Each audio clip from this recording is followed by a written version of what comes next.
आज आम प्रवेश करवा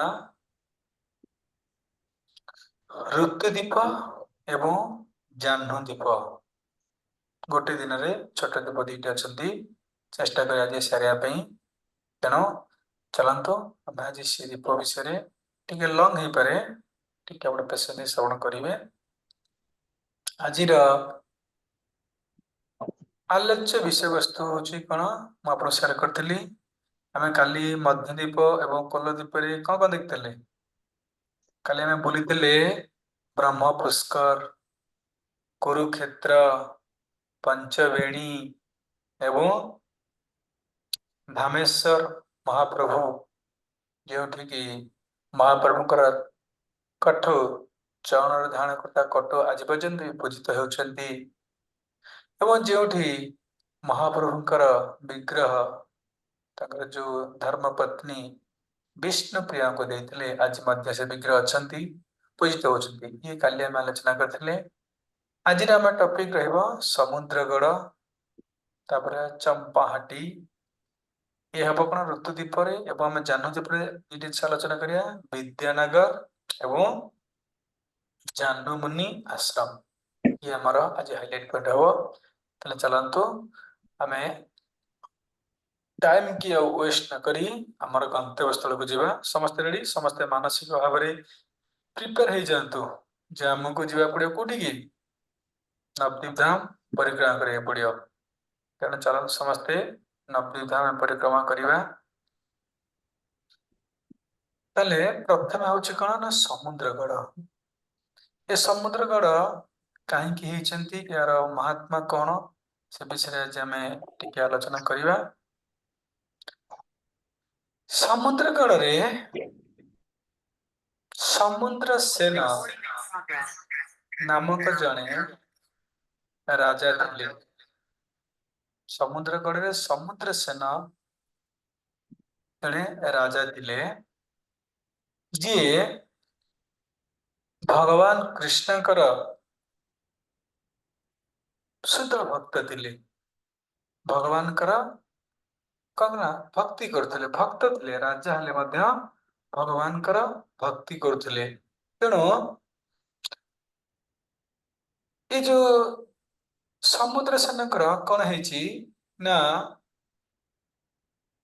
भारी इच्छा है हृदय जागृत है जे मुझे भगवान कृष्ण को दर्शन करी जो भगवान कृष्ण कर जो सुंदर मनोरम मनोहर दृश्य मुझे दर्शन करी ये समय कौन है युधिष्ठिर महाराज प्रमाण जानते पंच पांडव मध्य जो ज्येष्ठ भ्राता युधिष्ठिर महाराज दिग्विजय उद्देश्य रे समस्त को दिग्विजय पत्र पठेगी समस्त को पढ़ाऊँ भीमसेन कौन कर नवद्वीप आसी पहुंचते कौन ना दिग्विजय होगापी समस्त जितियापी जितेबले भीमसेन आसिकी एठी पहुंचते कौटी आमर नदिया रे समुद्र सेन जो राजा थिले से राजा भगवान कर भक्त थिले तो राजा भावुंट भगवान कृष्ण ही पांडव मानकर एकमात्र स्वामी अटंती एवं जदि पांडव मानक उपरे किछि विपत्ति पड़े ताले कौन जदुपति कृष्ण तुरंत रक्षा करने से उपस्थित कौन हो जाती यहीपरि कौन आम जो समुद्र सेन कौन कह भावुँ चिंता करुँच जदि मु किछि बुद्धि लगाई भीम को परास्त कर दिए भीम को भयभीत कर दिए भीम को कौन सी आपदजनक परिस्थिति पकाई दिए ताहले निश्चित रूपे भीम कौन करी ना भगवान कृष्ण को डाकिबे एवं भगवान भीमकर पुकार रे डाकर निश्चित रूपे कौन ना ए जगह उपस्थित हेबे। तेणु भीमक माध्यम मु भगवान को दर्शन करिपारिबी। एहीपरि मने मने समुद्र सेन विचार करछंती। तेणु समुद्र सेन कौन करछंती ना भगवान कृष्ण को प्रार्थना करछंती, कृष्ण दयाकरी आपण मते दर्शन दियंतु। मु किपरि आपण को ई सरल माध्यम रे दर्शन करि परिबी। मु भीम को विपद रे पकाइकी ई भाव भाबिकी कौन कले ना भीमसेन भीमसेन का सहित जो समुद्र सेन कौन कले ना युद्ध कले। ଯେତେବେଳେ ଭୀମସେନ ଏବଂ ସମୁଦ୍ର ସେନଙ୍କର ଯୁଦ୍ଧ ଘମାଘଟ ଭାବରେ ଚାଲିଛି, ସମୁଦ୍ର ସେନ ଭଗବାନ କୃଷ୍ଣକୁ ସ୍ମରଣ କରି ଭୀମ ଉପରକୁ ବାଣ ନିକ୍ଷେପ କଲେ ଏବଂ ଏ ଘମାଘଟ ବାଣ ନିକ୍ଷେପରେ ଭୀମସେନ କଲେ ନା ହରାଶାୟୀ ହେଇଗଲେ, ଭୟଭୀତ ହେଇଗଲେ। ଭୟଭୀତ ହେଲେ ଭକ୍ତ ଯେତେବେଳେ ଭୟଭୀତ ହୋଇଥାନ୍ତି, ଭକ୍ତ ମାନଙ୍କର एकमात्र आश्रय भगवान को ही आश्रय करिथांती। जेपरी प्रहलाद महाराज विपद रे भगवान को आश्रय नहीं। देव महाराज, परीक्षित महाराज, जिते आम भक्तर जीवन चरित्र आलोचना करिबा, समस्त भक्त माने ही कार विपद आश्रय नहीं, भगवान एकमात्र आश्रय भगवान आश्रय नहीं थांती। तेणु भीमसेन विपद रे पड़ी तुरंत भगवान कन्ना कृष्ण को प्रार्थना करछंती। मने मने कृष्ण को भीमसेन प्रार्थना करछंती, प्रभु मते रक्षा करंतु। कहीं ना ये समुद्र सेन सहित मु युद्ध रे पारुनी, मु हारी जीवा चाहूछि। यदि मु हारी जीवी मते बहुत लज्जा लागिवो एवं पांडव मानकर हारिबा मध्य आपणकर हारिबा अटे। तेणु प्रभु आपण कौन करंतु ना मते एथरो उद्धार करंतु। एहीपरि भीमसेन कौन करछंती ना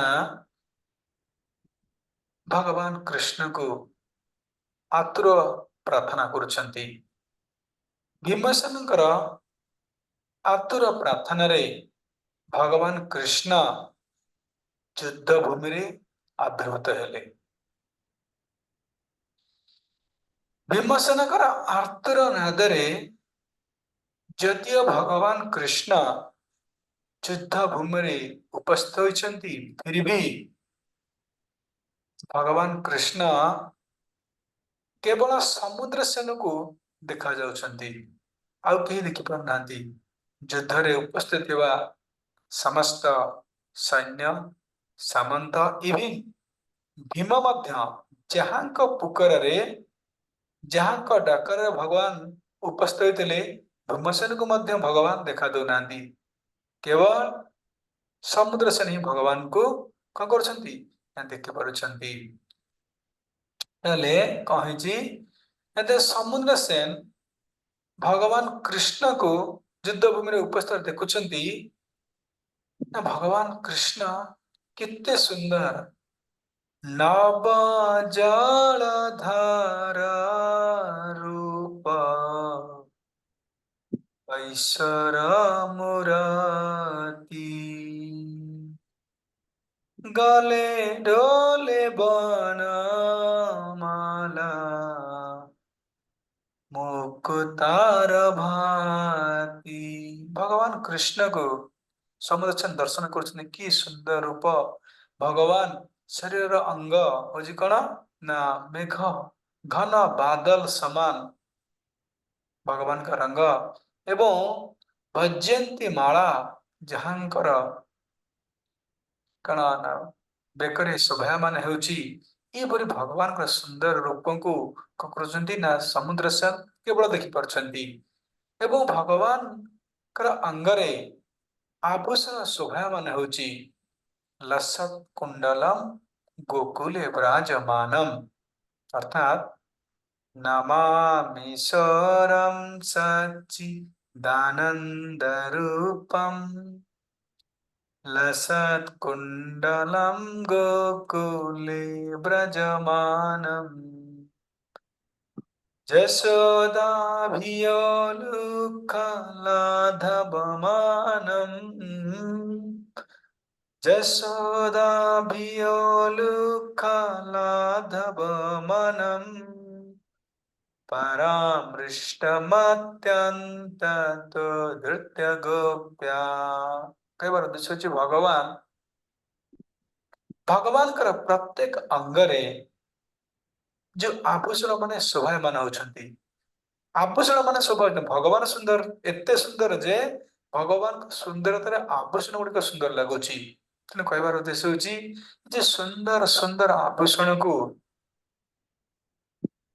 ସମୁଦ୍ର ସେନ କରୁଛନ୍ତି ଦର୍ଶନ କରୁଛନ୍ତି ବିଭୂତ ହେଇଯାଉଛନ୍ତି ତେଣୁ ଇଏ ସୁନ୍ଦର ରୂପକୁ ସମୁଦ୍ର ସେନ ଦେଖିକି କଣ କରୁଛନ୍ତି ନା ଭଗବାନ କୃଷ୍ଣକୁ ପ୍ରାର୍ଥନା କରୁଛନ୍ତି କଣ ପ୍ରାର୍ଥନା କରୁଛନ୍ତି ହେ ଭଗବାନ ଆପଣ ଏ ଯୋଉ ପତିତ ମାନଙ୍କର ଉଦ୍ଧାର ପାଇଁ ଆପଣ ପତିତ ପାବନ ହୋଇଛନ୍ତି ଏବଂ ଆପଣ ଆପଣଙ୍କ ଭକ୍ତଙ୍କ ପ୍ରତି ଅତି ଦୟାଳୁ ଅଟନ୍ତି ଅତି କୃପାଳୁ ଅଟନ୍ତି ତେଣୁ ମୁଁ ଆପଣଙ୍କୁ ପ୍ରାର୍ଥନା କରୁଛି କଣ ନା ଆପଣ ଏଇ ନବଦ୍ୱୀପରେ ଯଦି ମତେ ଦର୍ଶନ ଦେଇଛନ୍ତି ଏଇ ନବଦ୍ୱୀପରେ ଆପଣ ସର୍ବଦା ରୁହନ୍ତୁ ଏ ନବଦ୍ୱୀପରେ ଆପଣ ଛାଡିକି କେତେବେଳେ ଯାଆନ୍ତୁ ନାହିଁ ଯେମିତି ଆପଣ ସମସ୍ତ ଭକ୍ତଙ୍କର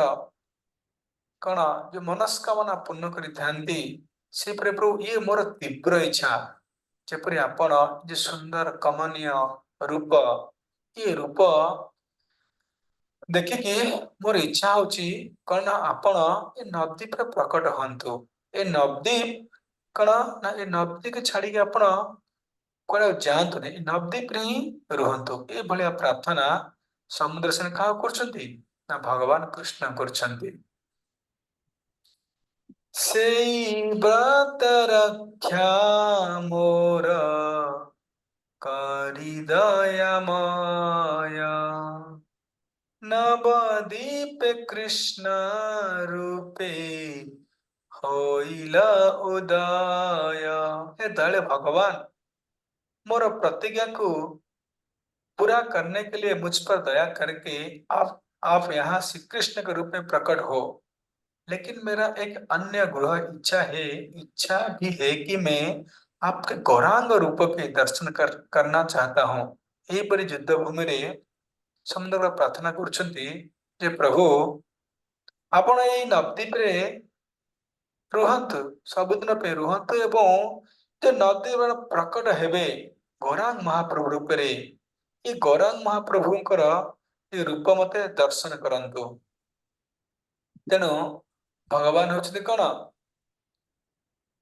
ବାଞ୍ଛା କଳ୍ପତରୁ ସମସ୍ତ ଭକ୍ତଙ୍କର ବାଞ୍ଛାକୁ ଭଗବାନ ପୂର୍ଣ୍ଣ କରିଥାନ୍ତି ଭକ୍ତର ଇଚ୍ଛାକୁ ମଧ୍ୟ କଣ କଲେ ନା ସମୁଦ୍ର ଗଡଙ୍କ ଭକ୍ତ ଇଚ୍ଛାକୁ ଭଗବାନ କୃଷ୍ଣ ପୂର୍ଣ୍ଣ କଲେ କଣ କଲେ ନା ଗୌରାଙ୍ଗ ରୂପରେ ଏ ଯୋଉ ଆମେ ଆଲୋଚନା କରୁଛେ ସମୁଦ୍ର ଗଡ ଜାଗାରେ ଭଗବାନ କୃଷ୍ଣ ଦର୍ଶନ ଦେଇଥିଲେ ଏହିପରି ଦ୍ୱାରିକା ଯୋଉ ଭଗବାନ କୃଷ୍ଣ ଦ୍ୱାରିକା କୃଷ୍ଣ ଏଠୁ ଅବତରିତ ହୋଇଥିବାରୁ ସମୁଦ୍ର ଗଡକୁ ଦର୍ଶନ ଦେଇଥିବାରୁ ନିଜର ଭବିଷ୍ୟତରେ ପ୍ରକଟ ହେବାକୁ ଥିବା କଳି ଯୁଗରେ କଣ ଯୋଉ ଗୌରାଙ୍ଗ ମହାପ୍ରଭୁରେ ଦର୍ଶନ ଦେଇଥିବାରୁ ଏ ନାମ ହେଲା ସମୁଦ୍ରଗଡ ବୁଝିପାରିଲେ ସମସ୍ତେ ସମୁଦ୍ରଗଡ କାହିଁକି ହେଲା ଏଠି ଦ୍ୱାରିକା ଅଛନ୍ତି ଏଠି ଏବଂ ଗଙ୍ଗାସାଗର ଅଛନ୍ତି ଦ୍ୱାରିକା କାହିଁକି ହେଲେ ନା ଦ୍ୱାରିକା ଏଥିପାଇଁ ହେଲେ ଯେ ଦ୍ୱାରିକାଧୀଶ ସେଠି ଉପସ୍ଥିତ ଥିଲେ ସମୁଦ୍ରଗଡଙ୍କୁ ଦର୍ଶନ ଦେବା ପାଇଁ ତାପରେ କଣ ହେଇଛି ନା ଦର୍ଶନ ଦେଇଛନ୍ତି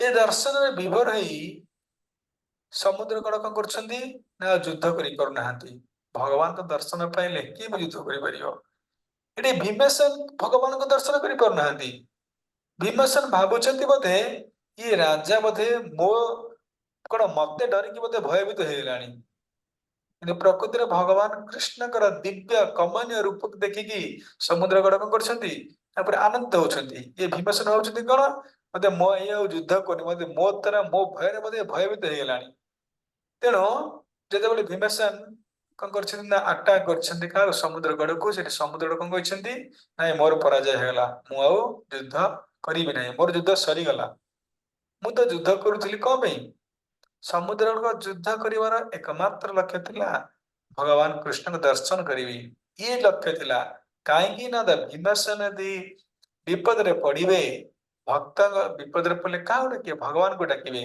तंदे भीमसेन भगवान को डाकिबे तो मोर भगवान को दर्शन हबो बस तो भगवान दर्शन हे गला आ कोन अछि थोड़ा सरेंडर करिले भीमसेन पाखरे मोर आउ युद्ध करिया आवश्यक नाही हरे कृष्ण एहीपरि समुद्र गड़ एठाने अछंती ए जो को ऋतु द्वीपर अछंती एवं ये समुद्र गंगा सागर अछंती देखो तुम कहले पढ़ी पढ़ी जाउछ कारण ये श्लोक बुझेले पूरा माने काली पळेबो ना आपनकर मत कोन खाली पढ़ी पढ़ी पळेया त ना श्लोक कोन जे रबा नहीं जेते कंटिन्यू कर सेट करो हाँ श्लोक ला बहुत टाइम लगे जोटा इंपोर्टेंट श्लोक मैं आपको आलोचना करिबे हाँ?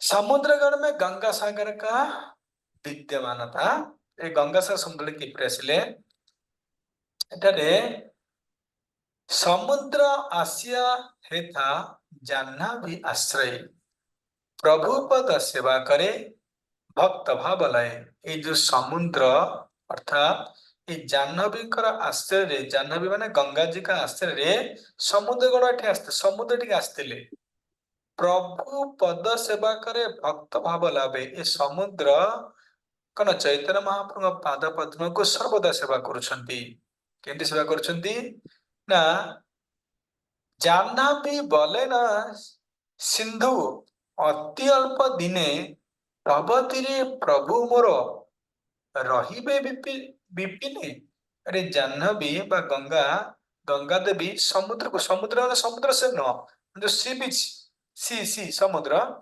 समुद्र कहते हे सिंधु हे समुद्र देवता किछि दिन परे तुमर कौन किनार रे तुमर कूल रे जगन्नाथ पुरी में जगन्नाथ वास करिवे हाँ तेणु तुम्हें होच धन्यवाद हे समुद्र तुम्हें होच धन्यवाद मो अपेक्षा तुम्हें होच बहुत धन्यवाद एपरी कौन गंगा माँ समुद्र को समुद्र कौन कहते सिंधु सिंधु बोले सुन देवी हमारा वचन नवद्वीपे नाही छोड़े सचिरानंदन समुद्र कहते सुन देवी हे देवी शुण आमर वचन शुण नवद्वीपे नाही छोड़े सचिर नंदन तुम्हें जो नवद्वीप अछ से नवद्वीप धाम को सचिसुत हाँ नंदन सचिसुत किए से जो चैतन्य महाप्रभु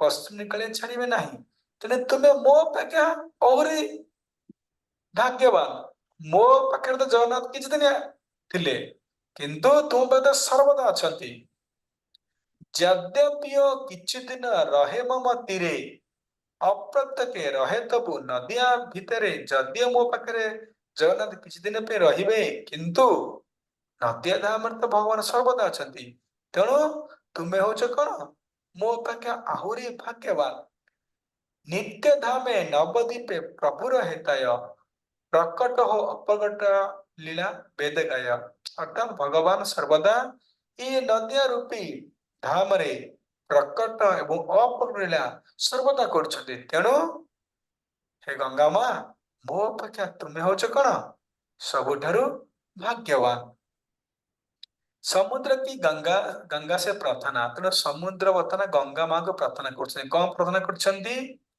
हेथा तवाश्रय आमी रहिब सुंदरी सेविब श्री नवद्वीपे श्री गौरांग हरि तेणु हे कौन गंगा माँ मु आमी रहिब तवाश्रय मु आपण आश्रय रहिबाको चाहूची आपण आश्रय रहीकि सेविब नवद्वीपे एई नवद्वीप धाम रे गौरांगकर हरेकर चरण कमल को सर्वदा कौन करी सेवन माने सेव करी सर्वदा सेवन करी सर्वदा सेवा करी ये इच्छा रे कौन समुद्र देवता गंगा माँ को प्रार्थना कले एई बोली ପୟନୁଦି ନବଦୀପ ରଏ ଗୌରାଙ୍ଗର ନିତ୍ୟଳା ସତତ ଚିନ୍ତୟ। उस दिन से पयनदी जो समुद्र, पयनदी माने दूध का समुद्र, क्षीर समुद्र के नाम से प्रसिद्ध सागर नवद्वीप में ही रहता है और निरंतर भगवान गौरांग महाप्रभु लीला के ध्यान में मग्न रहता है। यही परी गंगा जी आश्रय रे ये जो समुद्र क्षीर सागर कौन करछंती ना आश्रय रहिछंती इ नवद्वीप रहिछंती। आपण किछि दिन किछि बाट जिवे से नवद्वीप को जागा एक जरा मो पचारली जे मते कहले कि मोर भूली गली को जागा कहथले। आपण माने यदि जिबे देखिबे से जगह देखिए गंगा सागर, हाँ गंगा सागर से जगह ना गंगा सागर अर्थात एटी सागर क्षीर सागर एवं गंगा माँ कौन ना मिशिछंती दी जनाक। तेणु नवद्वीप रे गंगा जी आश्रय रे ये जो क्षीर सागर भगवान कौन सर्वदा सेवा करुथिबारु या ना हला गंगा सागर। बुझिले प्रथम दीप ये समुद्र दीप कथा। समुद्र ए जो ऋतुदीप विषय बुझिले ऋतुदीप रे जो समुद्र ऋतुदीप माने एठी चैतन्य महाप्रभु थिले एठी प्रत्येक दिन जो 6टी ऋतु अछंती ग्रीष्म वर्षा शरत हेमंत शीत बसंत ये 6टी ऋतु अनुभव हुंती वन डे रे। वर्षा हबो शीत हबो बसंत हबो एपरि 6टा ऋतु ए दीप रे अनुभव होउथबारु ए दीप को ऋतु दीप कह जाय। एवं ये ऋतु दीप रे समुद्रगढ़ हम सत्य जुग कथा समुद्रगढ़ नामक जने कोन थिले राजा थिले एपरि इला समुद्रगढ़। तापर जे मैं चंपाहाटी बुझिले समझते चंपाहाटी। चंपाहाटी ब्रज का खदिर वन है। आपण जे ब्रज धाम में जो वृंदावन खदिर वन होची कौन ए चंपाहाटी अटे। ये चंपाहाटी खदिर वन रु अभिन्न अटे।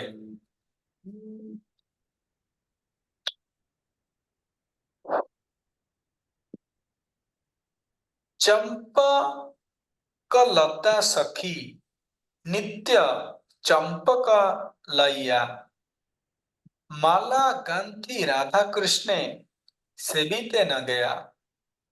ये जो चंपाहाटी रे चंपक लता सखी कौन करती ना सर्वदा वृंदावन रु ए नवद्वीप आसती आसी कौन करती ना ये जो चंपाहाटी रे चंपा फूलर माला माने चंपा फूल माला करिकी राधा कृष्ण को दियंती।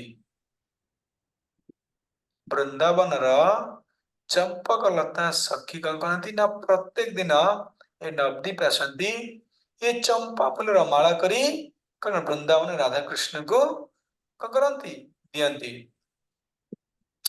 काली बुद्धि हईल सेई चंपक काने न मालिकण फूललय अति हष्ट माने। जैसे जैसे कलिजुग का प्रभाव बढ़ने लगा माली लोग इस चंपक वन में आकर अत्यधिक प्रसन्नता पूर्वक चंपक पुष्प को एकत्रित करते थे। कहवार उद्देश्य होची जेते जेते कलिजुग प्रभाव बढ़िला सब माली माने कौन कले एकत्रित रहीकी ये जो फुटुवा अनेक चंपा फूल को कौन हेटी बिकिले बिकिले माने गोटे हाट होला सेठी हाट करी चंपक कुसुम लय बासी विक्रम करे लय जत ग्रामवासी।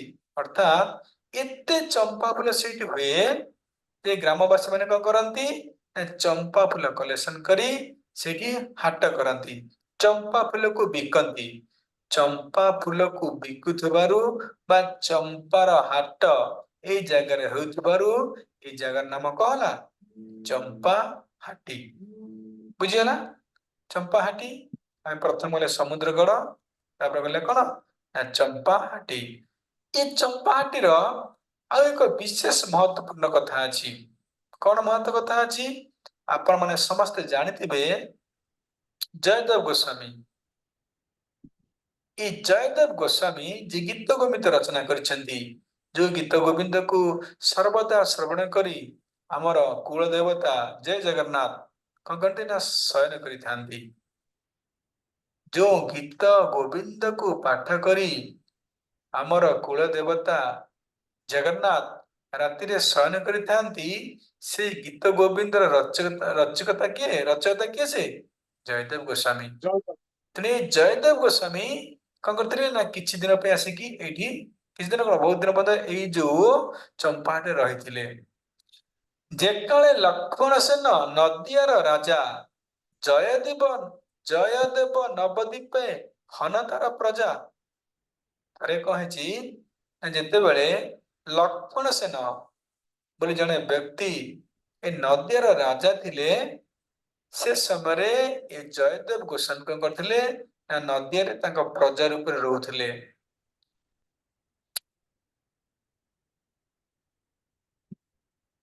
ପ୍ରଥମେ बल्लाला बल्लाल अत्यंत गंभीर स्वभाव वाले जयदेव गोस्वामी अपनी पत्नी पद्मावती के साथ बल्लाला दिघे के तट पर एक कुटिया में वास करते थे। प्रथमे जयदेव गोस्वामी तांकर पत्नी पद्मावती सहित बल्लाला दिघी नाम एक गोटे कौन गोटे तट अच्छी नवद्वीप रे से बस करुले बल्लाल दिघी।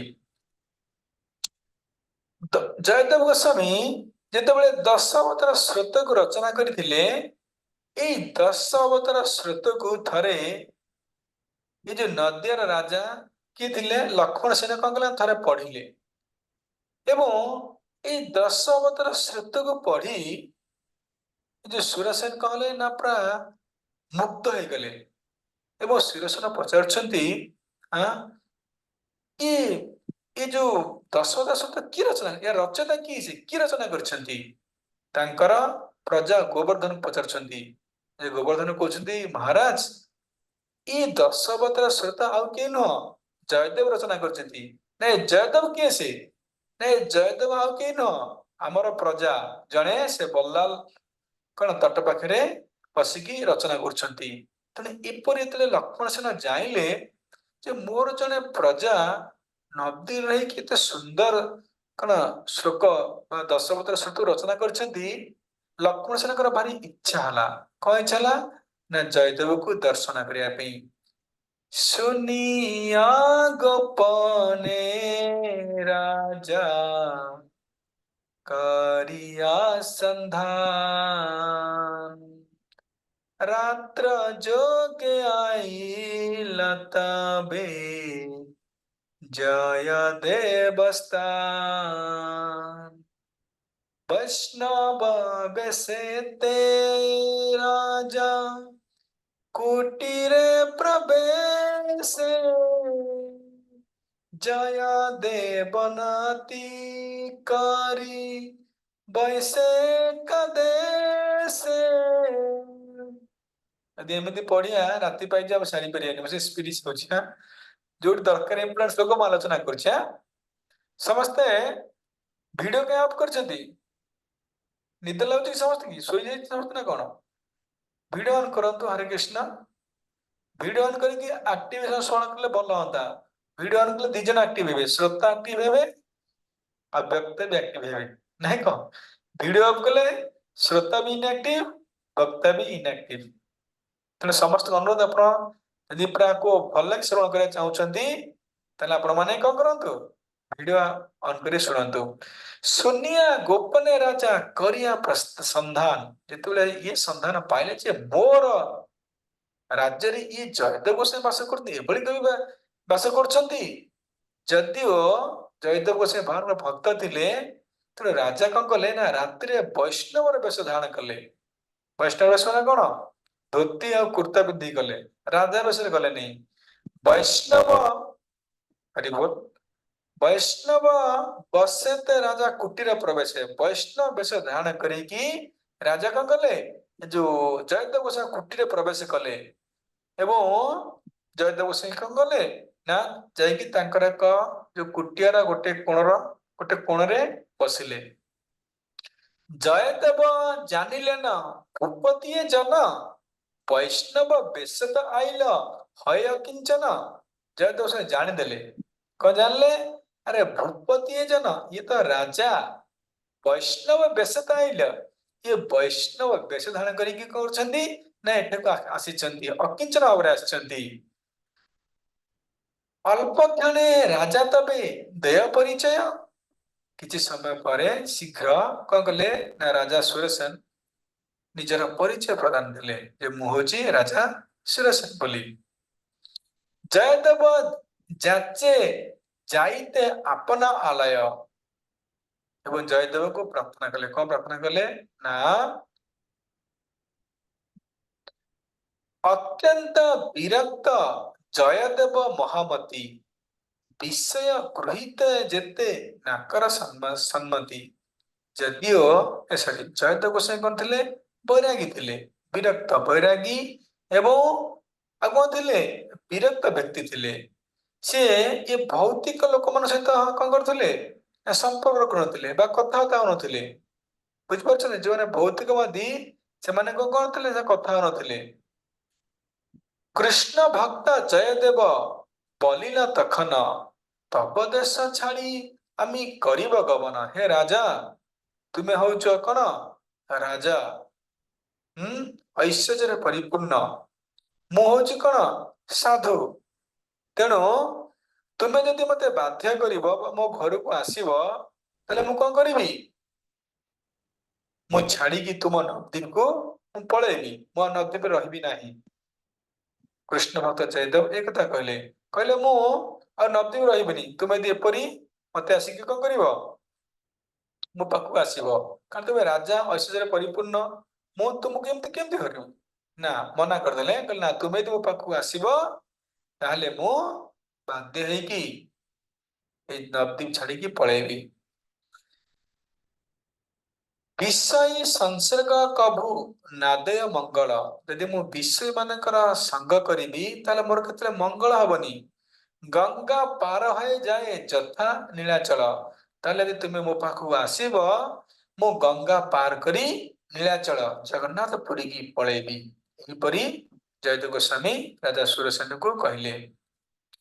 ରାଜା ବୋଲେ ସୁନ ପ୍ରଭୁ আমার বচন, নবদ্বীপ ত্যাগ নাহি কর কদচন। রাজা বলে सुन प्रभु हमारा वचन। राजा कहते प्रभु हे जयदेव गोस्वामी मो कथा टिके शुणु। नवद्वीप त्यागे नाही कर कदाचन। तुम कस्मिन काले नवद्वीप को त्याग कर नाही। ये मोर आपण को प्रार्थना, ये आपण को मोर आपण को कौन अनुरोध, आपण कस्मिन नवद्वीप को त्याग करते नहीं। तब वाक्य सत हबे मोर इच्छा रबे। हेन कार्य कर देव मोर कृपा जबे। हे जयदेव गोस्वामी ଆପଣ ଯୋଉ କହୁଛନ୍ତି ନବଦ୍ୱୀପକୁ ଛାଡିକି ପଳେଇବେ, ଏମିତି କିଛି ଗୋଟେ କରନ୍ତୁ ଯେମିତି କି ଆପଣଙ୍କର ଇଚ୍ଛା ପୂର୍ଣ୍ଣ ହବ ଏବଂ ମୋର ମଧ୍ୟ ଇଚ୍ଛା ପୂର୍ଣ୍ଣ ହବ। ମୁଁ ଚାହୁଁଛି ଆପଣ ନବଦ୍ୱୀପରେ ରହିବା ପାଇଁ ଏବଂ ଆପଣ ଚାହୁଁଛନ୍ତି କଣ ନବଦ୍ୱୀପ ଛାଡି ଯିବା ପାଇଁ। ନବଦ୍ୱୀପ ଛାଡିକି ଯାଆନ୍ତୁନି ଆପଣ, ଏମିତି କିଛି କରନ୍ତୁ ଏ ନବଦ୍ୱୀପରେ ଆପଣ ଆପଣଙ୍କ ଇଚ୍ଛା ପୂର୍ଣ୍ଣ ହବ, ମୋର ମଧ୍ୟ ଇଚ୍ଛା ପୂର୍ଣ୍ଣ ହବ। ତେଣୁ ରାଜା କହୁଛନ୍ତି କଣ ନା ଗଙ୍ଗା ପାରେ ଚମ୍ପାହାଟେ ସ୍ଥାନ ମନୋହର, ସେଇ ସ୍ଥାନେ ଥାକ ତୁମି ଦୁଇ ଏକ ବସ୍ତ୍ର। ତେଣୁ ରାଜା କହୁଛନ୍ତି ଗଙ୍ଗା ନଦୀର ପଶ୍ଚିମ ପାଖରେ କଣ ଅଛି ନା ଗଙ୍ଗା ଗଙ୍ଗା ସେପଟେ ହେଲା କି ନାଇଁ, ପଶ୍ଚିମ ମାନେ ଆରପଟେ ଚମ୍ପାହାଟି ନାମକ ଏକ ବହୁତ ସୁନ୍ଦର ସ୍ଥାନ ଅଛି ଏବଂ ଏଇ ସ୍ଥାନରେ ଆପଣ କଣ କରନ୍ତୁ, ବର୍ଷେ ଦି ବର୍ଷ ରହିକି ରୁହନ୍ତୁ, ମୁଁ ଆପଣଙ୍କ ପାଇଁ ସବୁ ଆରେଞ୍ଜମେଣ୍ଟ କରିଦେବି।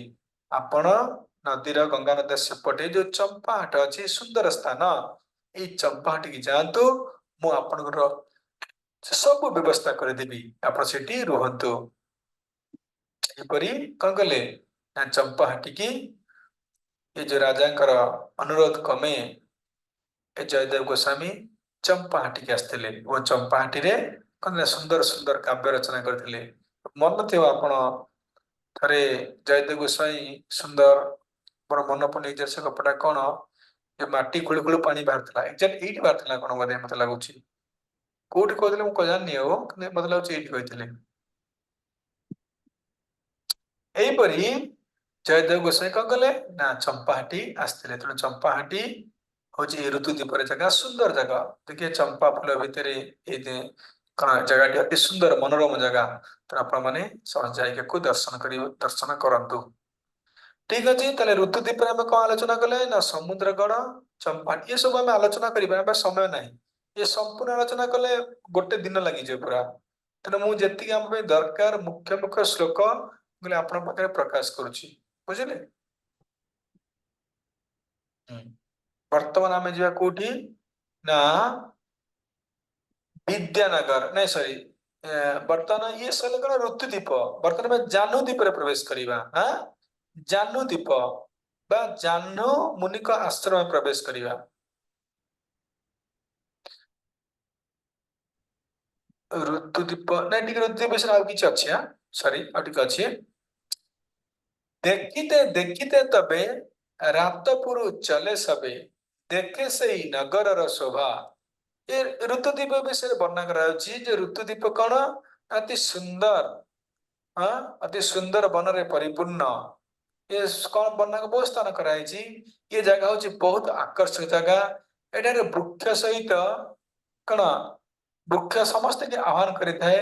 ଏଠାରେ ଏଠି ସମସ୍ତେ ଶାନ୍ତି ପ୍ରଦାନ କରେ ବୋଲି ମନ୍ଦ ମନ୍ଦ ପବନ ବହୁତ ଏସବୁ ଋତୁର ବର୍ଣ୍ଣନା କରାଯାଉଛି। ନା ନା ସରି, ଋତୁର ଆହୁରି ବହୁତ ଜିନିଷ ଅଛି। ଏ ଋତୁଦୀପ ହଉଛି ବଳରାମଙ୍କର କଣ ଅତି ପ୍ରିୟ। ଆକୁ ବୋଧେ କୁହାଯାଏ ଋତୁଦୀପକୁ ମହାରାଜ କହୁଥିଲେ ରାଧା ରାଧା କୁଣ୍ଡ। ଋତୁଦୀପ ଗୋଟେ କୁଣ୍ଡ ଅଛି ରାଧା କୁଣ୍ଡ। ଚାଲ ସୁନ୍ଦର କଥା, ହଁ ଏଟା ବଢିଆ ଆଲୋଚନା ହବ। ନିତ୍ୟାନନ୍ଦ ପ୍ରଭୁ ଇଏ ଋତୁଦୀପରେ କହିଥିଲେ ନା ନିଜର ଆବେଶକୁ ପ୍ରାପ୍ତ କରିଥିଲେ। ଆବେଶ ମାନେ ବଳରାମ ଭାବକୁ ପ୍ରାପ୍ତ କରିଥିଲେ। ଯଦିଓ ସେ ବଳରାମ ଏଇଠି ବଳରାମ ଭାବ ପ୍ରାପ୍ତ କରିଥିଲେ। କେମିତି ନା ନିତ୍ୟାନନ୍ଦ ପ୍ରଭୁ ଋତୁଦୀପରେ ପ୍ରବେଶ କଲେ। ଏ ଋତୁଦୀପରେ ଦେଖିକି ସେ କହିଲେ ନା ସାଙ୍ଗେ ସାଙ୍ଗେ ଚିତ୍କାର କଲେ। କଣ ଚିତ୍କାର କଲେ? ଶୀଘ୍ର ହିଁ ମେରି ତରହ ସଭି ଆଓ ଆଓ। ମାନେ ବଳରାମ ଆବେଶକୁ ପଳେଇଲେ। ସେ ସମସ୍ତେ ଡାକୁଛନ୍ତି, ସମସ୍ତେ ମୋ ପାଖକୁ ଆସ ଆସ। ମୋର ସବୁ କଣ ଯୋଉ ଗାଈ ମାନେ କଣ କରେ ବହୁତ ଦୂରକୁ ଚାଲି ଯାଇଛନ୍ତି। ହେ କାହ୍ନା, ହେ କାହ୍ନା, କାହ୍ନା ତ ଘରେ ଅଛି, କାହ୍ନା ଆସେନି। ତେଣୁ ହେ ସାଙ୍ଗସାଥି ମାନେ ତୁମେ ମୋ ପାଖକୁ ଆସ, ମତେ ସାହାଯ୍ୟ କର। ଯେତେବେଳେ ବଳରାମ ଯାଇଥିଲେ ଗାଈ ଚରାଇବା ପାଇଁ ଏ ଗପ ବୃନ୍ଦାବନରେ ଗାଈ ଚରାଇବା ପାଇଁ ଯାଇଛନ୍ତି, ଥରେ କୃଷ୍ଣ ଲେଟ ରେ ଆସିଛନ୍ତି। ତେଣୁ ବଳରାମ କଣ କରିଛନ୍ତି ନା ଗାଈ ସବୁ ପଳେଇଛନ୍ତି। ତେଣୁ ସେ ଡାକୁଛନ୍ତି, ହେ ସାଙ୍ଗସାଥି ମାନେ ଆଜି କାହ୍ନା ଆସିନି, ତୁମ ମାନେ ସବୁ ଆସ ମତେ ସାହାଯ୍ୟ କର, ମୋ ଗାଈ ମାନେ ସବୁ ପଳେଇଛନ୍ତି। ଏଇଥିରେ ସେଇ ଲୀଳାଟା ଏଠି ନିତ୍ୟାନନ୍ଦ ପ୍ରଭୁ କରୁଛନ୍ତି। କଣ ଏ ସବୁ ଆସ, ସମସ୍ତେ ମୋ ସାଙ୍ଗସାଥି ମାନେ ଆସ। ବର୍ତ୍ତମାନ କଣ କାହ୍ନା ଆସିନି, ମୋ ଗାଈ ମାନେ ସବୁ ପଳେଇଛନ୍ତି କହି ଏଭଳି ଚିତ୍କାର କରୁଛନ୍ତି। କିଏ ସେ? ବଳରାମ ନିଜେ କଣ ନିଜର ଯୋଉ ବଳରାମ ଆବେଶକୁ ପ୍ରାପ୍ତ କରି ଯାଇଛନ୍ତି। ଡାକୁଛନ୍ତି, ହେ ସୁବଳ, ହେ ସୁଦାମ, ତମେ କୋଉଠି ଅଛ? ମୁଁ ମୁଁ ଏକୁଟିଆ ଅଛି। ମୋର ଗାଈ ମାନେ କଣ କରିଛନ୍ତି ନା ସବୁ ଇଆଡେ ସିଆଡେ ପଳେଇଛନ୍ତି। ଏହିପରି ସୁବଳ ସୁଦାମ ଡାକୁଛନ୍ତି, ହେ ସୁବଳ କୋଉଠି ଅଛ ଆସ, ହେ ସୁଦାମା କୋଉଠି ଅଛି ଆସ, ତୁରନ୍ତ ଆସ, ମୁଁ ଏକୁଟିଆ ଅଛି। ଏବଂ ମୁଁ ଏକୁଟିଆ ଆସି ଗାଈ ମାନଙ୍କୁ ଆଣିପାରୁନି, ତୁମେ ସବୁ ଆସ। सर्वशक्तिमान नित्यानंद प्रभु चिल्लाए, कन्हैया, कन्हैया, और हवा में उछने लगा, आरंभ कर दिया। ଏହିପରି ନିତ୍ୟାନନ୍ଦ ପ୍ରଭୁ ବଳରାମ ଆବେଶରେ ଆସି ଡାକୁଛନ୍ତି, ହେ କହ୍ନୈୟା, ହେ କହ୍ନୈୟା, ଜଲ୍ଦି ଆସ, ଜଲ୍ଦି ଆସ, ସୋନା ଘରେ, ଜଲ୍ଦି ଆସ, ଜଲ୍ଦି ଆସ। ଏହିପରି ନିତ୍ୟାନନ୍ଦ ପ୍ରଭୁ ବଳରାମଙ୍କ ଆବେଶରେ କରି ଚିତ୍କାର କରୁଛନ୍ତି। ସେ ଭାବ ଦର୍ଶନ କରି ଭକ୍ତଗଣ ଟାଇମ ଲାଗିଯିବ। ସେ ଭାବ ଦର୍ଶନ କରି ଭକ୍ତଗଣ ତ୍ୱରା କରି ନିବେଦୟ ନେତା ନେତାୟର ପାଥ। ଆହେ ପ୍ରଭୁ ନିତ୍ୟାନନ୍ଦ, ଭାଇ ତବ ଗୌରଚନ୍ଦ, ନାହିଁ ଏବେ ଆଚେ ନା ହେତାୟ। ଏଭଳିଆ ଚିତ୍କାର ଶୁଣି ନିତ୍ୟାନନ୍ଦ ପ୍ରଭୁଙ୍କ ପାଖରେ ଯୋଉ ଅନ୍ୟ ଭକ୍ତ ମାନେ ଥିଲେ ସେମାନେ ପହଞ୍ଚିକି କହିଲେ, ହେ ପ୍ରଭୁ, ଏ ନିତ୍ୟାନନ୍ଦ ପ୍ରଭୁ, ଆପଣଙ୍କର ଭାଇ କହ୍ନେଇ ନୁହଁ, କହ୍ନେଇ ନୁହଁ, ନିତ୍ୟାନନ୍ଦ ପ୍ରଭୁ ବଳରାମ ଆବେଶରେ କହୁଛନ୍ତି, ହେ କହ୍ନୈୟା, ହେ କହ୍ନୈୟା।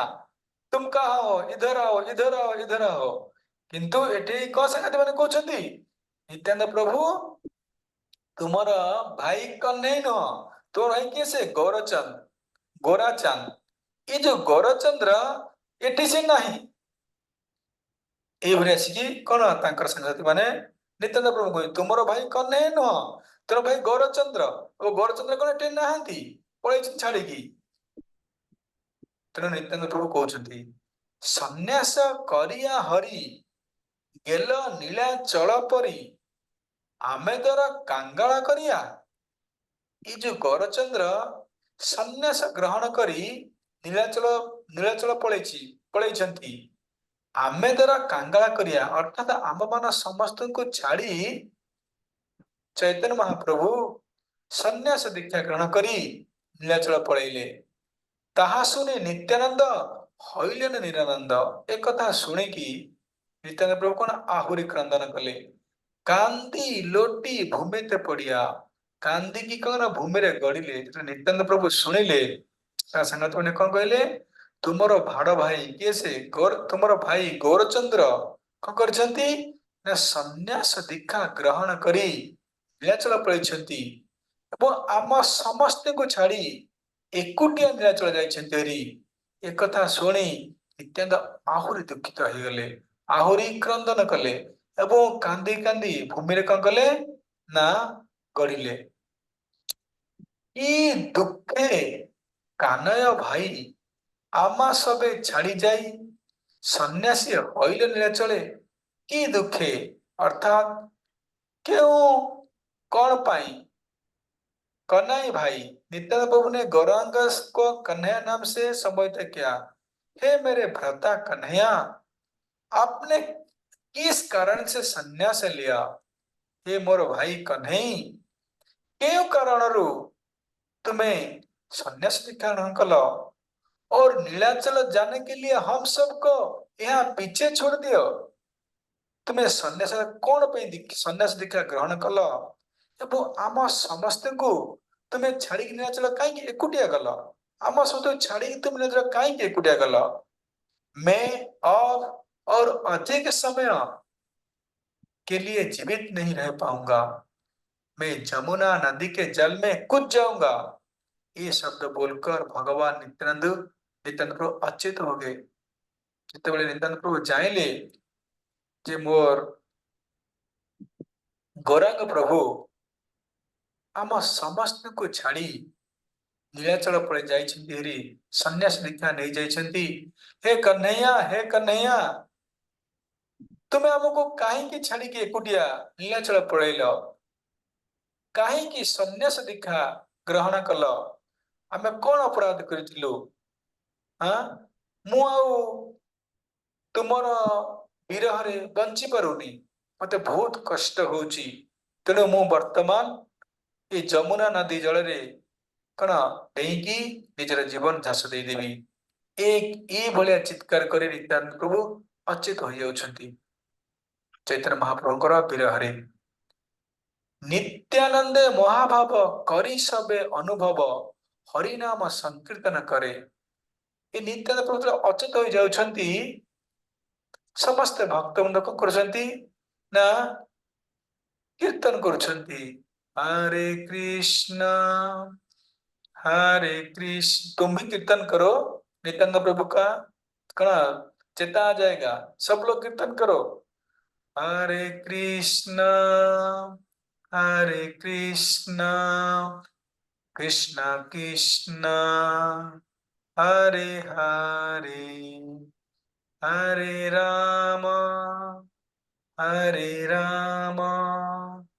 राम राम हरे हरे। ଏଇଭଳି ଯେତେବେଳେ ନିତ୍ୟାନନ୍ଦ ପ୍ରଭୁଙ୍କ ପାର୍ଶ୍ୱ कीर्तन कले, जोर कीर्तन कले, ये कीर्तन द्वारा नित्यानंद प्रभु न होश आसिला, होश नित्यानंद प्रभु उठिले। तेणु कहबार उद्देश्य हूँ नित्यानंद प्रभु मध्य एठी कौन करथिला बहुत लीला करछन्ति ए जो हमर ऋतु दीपरे। तेणु आमे समस्ते को मोर अनुरोध आपण ए भली जगह केतेबेले छाड़तु नहीं, समस्ते जानतु, ए जगह को दर्शन करंतु, यार फायदा उठांतु। ठीक अच्छे आम नेक्स्ट जा कौन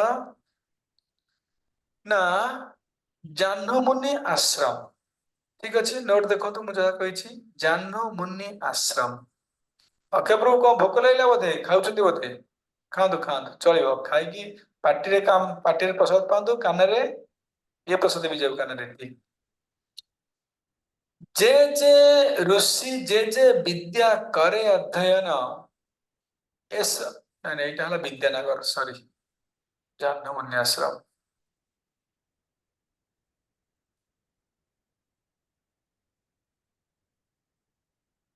ଆମର जो जो का इम्पोर्टेंट जगह ମୁଁ ସେରାକୁ ନେଇଛେ ଆମେ ସବୁ ଆଲୋଚନା କରିବା ପାଇଁ ସମୟ ନାହିଁ। जाह्नू मुनि की तपस्या स्थली अर्थात ये जो द्वीप जाह्नू द्वीप कह जाउची ये जाह्नू मुनि का नाम रही जाह्नूद्वीपी जाह्नू द्वीप एटी जाह्नू नामक एक ऋषि कौन करथिले ना तपस्या करुଥିଲେ बुझिले जेपरि आमे माने तपस्या करूचे ए जाह्नू मुनि मध्ये तपस्या करुଥିଲେ ए स्थाने जाह्नू मुनि तप अचरिल सुवर्ण प्रतिमा गौर दर्शन करिल अर्थात जाह्नमुनि एठारे तपस्या करिकी कौन करथिले ना सुवर्ण तप्त कांचन गौरांग्या सुवर्ण गौरांग को कौन करथिले ना दर्शन करथिले हेता जाह्नमुनि वैसे संध्या करिबार भागीरथी बेग कोश कुशे पड़ी पड़े धारे अर्थात ये कहे ना गोटे समय जाह्नमुनि गायत्री मंत्र जप बसिकी जप करुଥିଲେ ଏବଂ ଦେଖିଲେ ଅଚାନକ କଣ ହେଲା ନା ଗୋଟେ କଣ ଗୋଟେ ପୁରା କଣ ଯୋଉ ବନ୍ୟା ଭଳିଆ ପାଣି ଆସୁଛି ଅଚାନକ ଦେଖିଲେ ବନ୍ୟା ଭଳିଆ ପାଣି ଆସୁଛି ଆରେ ଏକ ବନ୍ୟା ଭଳିଆ ପାଣି ଆସୁଛି ଏ ଯୋଉ ଆଚମନ କରିକି ଗାୟତ୍ରୀ ମନ୍ତ୍ର କରୁଥିଲେ ସେ ବନ୍ୟା ବେଳେ ତାର ଆଚମନ ପତ୍ର କଣ ହେଲା ଭାସିଗଲା ବୁଝିପାରିଲେ ତ ତେଣୁ ଜାହ୍ନୁମୁନି ଭାବୁଛନ୍ତି ଆରେ କଣ ये आचमन पत्र कौन भासीगले एत पानी कोड आइला तपस्या करते भूस किना पानी आसिला जाह्नमुनि तपस्या करते भूस के देखिले विराट बड़ पानी रो कौन पूरा माड्य आसी पानी और पानी ऐसा भसे आचमन पत्र धीरे पड़ी कोश कुशी भासिया चलिल पढ़ी दउछि एटा भागीरथी की तेज प्रवाह में आचमन पत्र को बहता हुआ देखकर जाह्नमुनि ने 1 घंटे में गंगा को गंगा के पूरे जल का पान कर लिया जाह्नमुनि देखिले हाँ कोई विराट बड़ कौन जल आसुଛନ୍ତି सागे सागे कौन कले ना ताको आचमन हम केनी करूचे पी देले किए से पी देले जाह्नमुनि पी देले गंगारे केते जल अछंती अक्षय अक्षय प्रभु आपण पी परिबे नाही प्रभु गंगा माँ को पूरा एमती हाथ रे पी देले जाह्नमुनि बुझले तो माने जाह्नमुनि को पेट को पड़ले गंगा माँ जेते जल थिला सब पळेले गंगा जाह्नमुनि कर पेट को भगवती गंगा की धारा को अपने पीछे आती हुई न देखकर भागीरथी ही मन चिंतन करने लगा कि गंगा कहाँ चली गई चिंतन होकर सोचते सोचते उन्होंने निश्चय किया है कि जाह्नमुनि ने ही संपूर्ण गंगा जल का पान कर लिया इस प्रकार भागीरथी का मन बहुत दुखी हुआ ये गपड़ा सुंदर सुनो तो अरे भागीरथ कौन करछंती ना सेमानकर पूर्व पुरुष को उद्धार करिया पई गंगा जी को कण उच्च लोकरू ए पृथ्वी लोक आने पे प्रार्थना करुछंती जे मां आपण चलंतु पृथ्वी लोक जांतु उद्धार करंतु କିନ୍ତୁ गंगा मां कहउछंती ना ए पृथ्वी लोक को जीवी मते माने कौन करी सब पाप आसी मो धरे धोइबे मु केमते पवित्र हेबी मो पवित्र गंगा मु तो पूरा से पाप रे जीवी ना मु जीविनी किंतु जाह्नू मुनिकर सॉरी हमर जो भागीरथीकर प्रार्थना रे मुग्ध होई कौन कले ना ठीक अछि मु तले पृथ्वी पृष्ठ जीवी जे मोर गोटे कंडीशन कौन कंडीशन ना मो पृथ्वी पृष्ठ जीवी जे मु जो मोर जो एते प्रवाह जो प्रबल प्रवाह मोर जो स्पीड रे जो मु जो स्पीड रे जीवी ये पृथ्वी रे मते धारण करबो किए से पृथ्वी तो शक्ति नहीं एते शक्ति नहीं पृथ्वी मा मो बेको धरी परिबे मो जे पृथ्वी रे पड़िबी बास एपटे पसी सेपटे बाहर की पळे आसी पड़ी मु पृथ्वी रहबी केमिति मोर एते जो प्रबल प्रवाह पृथ्वी धारण के प्रियमा धारण करिवे केमिति किए धारण करिवो भागीरथ पुणी चिंतार पड़गले अरे सत कथा तो भागीरथ कले ना तपस्या कले शिवजी को शिवजी कहले नो टेंशन मु गंगा जीमा को मोर मस्तक धारण करदेवी तुम्हें जाओ गंगा जीमा कह दियो भागीरथ पुणी आसिले कहले माँ प्रोब्लेम सॉल्व कौन प्रोब्लेम सॉल्व ना आपण को शिवजी राजी होइछिन आपण को मस्तक धरिबे ना ठीक अछि तले मथुरा जीवी तेणु भागीरथ कथारे हाँ गंगा माँ कौन कले ना पृथ्वी पृष्ठ को आसिले पृथ्वी पृष्ठ आछन्ती आगे भागीरथ जाउछन्ती पछे पछे गंगा माँ पूरा स्पीड रे जाउछन्ती बुझिले गंगा माँ व्यक्ति न प्रबल प्रबल प्रवाह जल बोई बोई जाउछि ये आगे ये प्रबल प्रवाह जल बोई बोई जाउछि एते से टाइम रे कोन जति ना जो जाने तपस्या करूछन्ती अरे हठात देखले ई कोन पूरा समुद्र लहड़ी आसुछि अरे किछि नथिला किछि कोन नथिला कोन हठात किना अचानक ये समुद्र लहड़ी आसुछि ये जाने मुंदी के आश्चर्य ହେଇଗଲେ ଏବଂ ସାଙ୍ଗେ ତାଙ୍କ ଆଚରଣ ପତ୍ର ଭାସିଗଲା ସେ ଲହଡିରେ ତେଣୁ ଜାନୁ ମୁନି କ୍ରୋଧିତ ହେଇଗଲେ ସାଙ୍ଗେ ସାଙ୍ଗେ କଣ କଲେ ନା ହାତରେ ଯେ ଗଙ୍ଗାର ଯେତେ ଜଳ ଥିଲା ହାତକୁ ଧଇଲେ ହାତରେ ଆଚମଣା ପିଇଦେଲେ ଗଙ୍ଗା ମାଙ୍କୁ ପିଇଦେଲେ ପିଇଦେଲେ ଭାଗୀରଥ ଆଗରେ ଯାଉଛନ୍ତି ଯଦି ଆଗରେ ଯାଇକି ଛିଡା ହେଲେ ପଛକୁ ଆସିକି ଆରେ ଗଙ୍ଗା ମା କୁଆଡେ ଗଲେ କଣ ଗଙ୍ଗା ମା ନାହାନ୍ତି କୁଆଡେ ତ ସେ ଗଙ୍ଗା ମା ଗଲେ କୁଆଡେ କଣ ଏତେ ଜୋର ଆସୁଥିଲେ କୁଆ ପଳେଇଲେ ତାଙ୍କ ଜାଗାକୁ ପଳେଇଲେ କି ଆଉ ଚିନ୍ତା ହେଲା ଗଙ୍ଗା ମା କୁଆ ଗଲେ କହିଲେ ମୋର ପୂର୍ବ ପୁରୁଷ କେମିତି ଉଦ୍ଧାର ହେବେ ଚିନ୍ତା କଲେ ଚିନ୍ତା କରି କରି କରି କରି କଣ ନିଶ୍ଚୟ କଲେ ଯେ ଇଏ ଜାହ୍ନୁ ମୁନିଙ୍କର କାମ କାହିଁକି ଜାହ୍ନୁ ମୁନି ହଉଛନ୍ତି ତପସ୍ୱୀ ସିଏ କିଛି ଗଡବଡ କରିଛନ୍ତି ଆଉ ତ କେହି କିଛି କରିପାରିନା କେହି ତ ନାହାନ୍ତି ଜାହ୍ନୁ ମୁନି ଅଛନ୍ତି ତେଣୁ କଣ କଲେ ନା ଜାହ୍ନୁ ମୁନିକି ଯାଇକି ତପସ୍ୟା କଲେ ବହୁତ ଦୁଃଖ ହେଇକି ଜାହ୍ନୁ ମୁନି ତପସ୍ୟା କଲେ ରାଜା ଭଗୀରଥ के द्वारा ଜାହ୍ନୁ ମୁନି की पूजा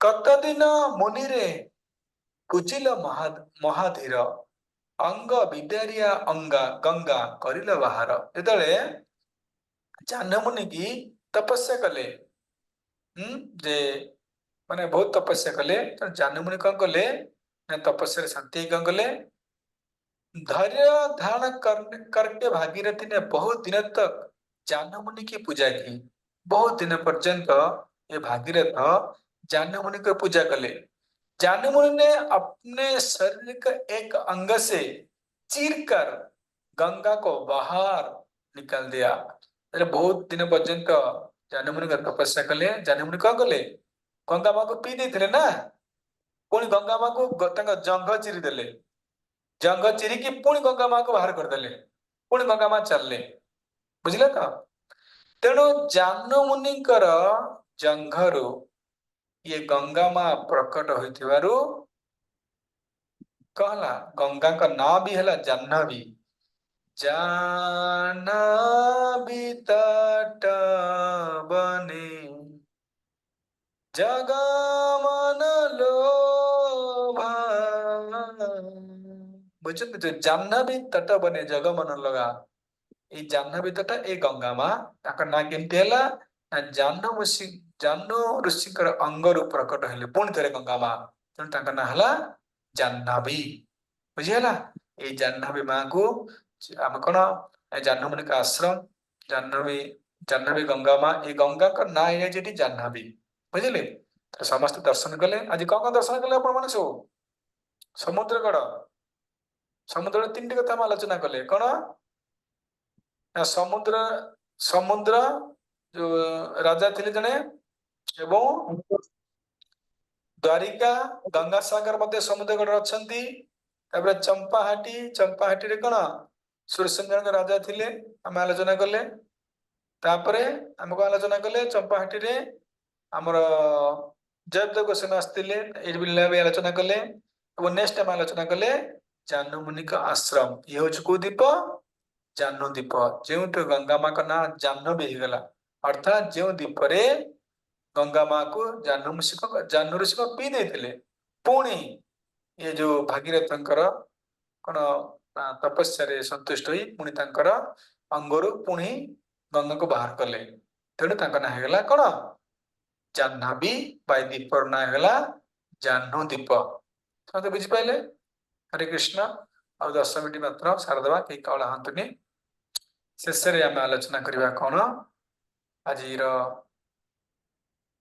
कौन आम जो शेष पर्याय कौन विद्यानगर विद्यानगर ये विद्यानगर हूँ कौटी ना आमर जानूद्वीपर अच्छा विद्यानगर अर्थात ए विद्यानगर रे समस्ते विद्या अध्ययन करने को आसती ब्रह्मा जी जो चारि वेद प्रकट कर विद्यानगर हाँ कपिल मुनि जहाँ कथा कहतु समस्ते ए विद्यानगर आसिक ना विद्या आरोहण कर जार जो भी मैथमेटिक्स अच्छी फिजिक्स अच्छी केमिस्ट्री सब आपण जो भी विद्या दरकार ये विद्यानगर आप प्राप्त करेंगे आम जहाँ पढ़ुचे आज ये सब विद्यानगर रु कही ना कौन आविष्कार उद्घाटन होती तेणु ये विद्यानगर हूँ कौन समस्त विद्यार नगर जहाँ जो विद्या दरकार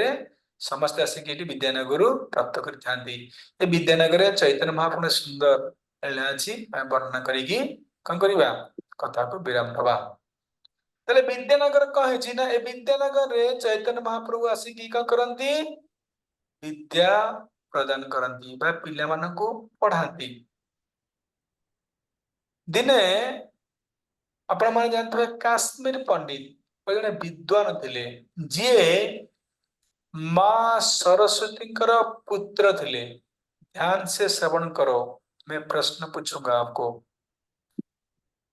यही स्पेशल यही टॉपिक पचारि समस्त ध्यान से श्रवण करूँ कहबार उद्देश्य हूँ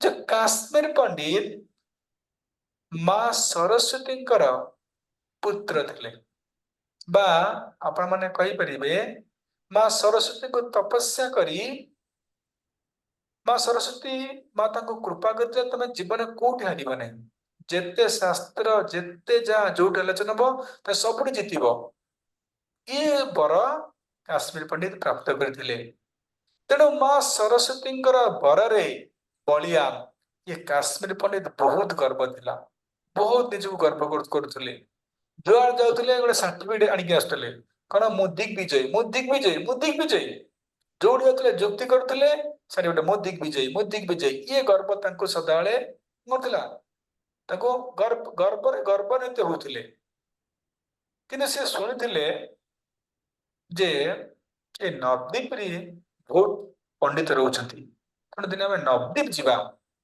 नवद्वीप पंडित मैंने हरैकी गोटे दिग्विजय सर्टिफिकेट आनीमा ये इच्छा लालसा रखिकी कौन है ना नवद्वीप आसिले नवद्वीप आसिक सब पंडित मान पाक जुक्ति करा गले शास्त्रार्थ करा गले ये पंडित मैंने कहले एणु माइले ब्रह्म हत्या तेणु माइले गो हत्या एमाने चिंता कले गोटे काम कर देख तुम्हें आम मान को पछरे परास्त कर शास्त्रार्थ आम ग्राम गोटे छोट पिला अच्छी ता ना हूँ कौन निमाई जय निमाई तेणु तुम्हें जाओ ये निमाई के तुम परास्त करदेव तापरे तुम्हें आम पाखक आसब तुम आग छोट आग विजय होगी आस आम पाखक आस आम तो बड़ तुम्हें आग छोट ठू कौन कर छोट संगे शास्त्र कर सेठी जितिल हारीगल सेठी जितिले आम पाखक आसब ये कमिटमेंट कले ये ठीक अच्छे ये गले कौटी निमाई पाक शास्त्रार्थ करवा ये विद्यानगर आसिले विद्यानगर आसी पहुंचती कहले निमाई किए से समस्त कहले ये निमाई ना तुम्हें निमाई ना हाँ मु निमाई ना तुम्हें मत शास्त्रार्थ कर सारे निमाई हाथ जोड़ते प्रभु आपण दिग्विजय पंडित आपण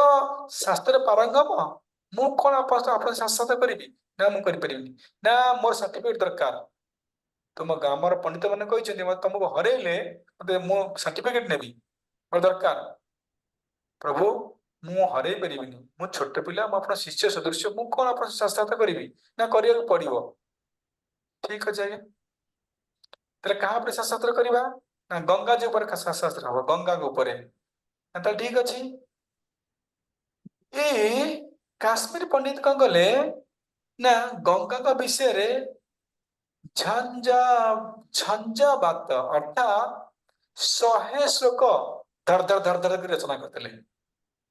ଧଡ଼ାସ କିନା 100 ଶ୍ଲୋକ ରଚନା କରିଥିଲେ। କିଏ? ଏ କାଶ୍ମୀର ପଣ୍ଡିତ।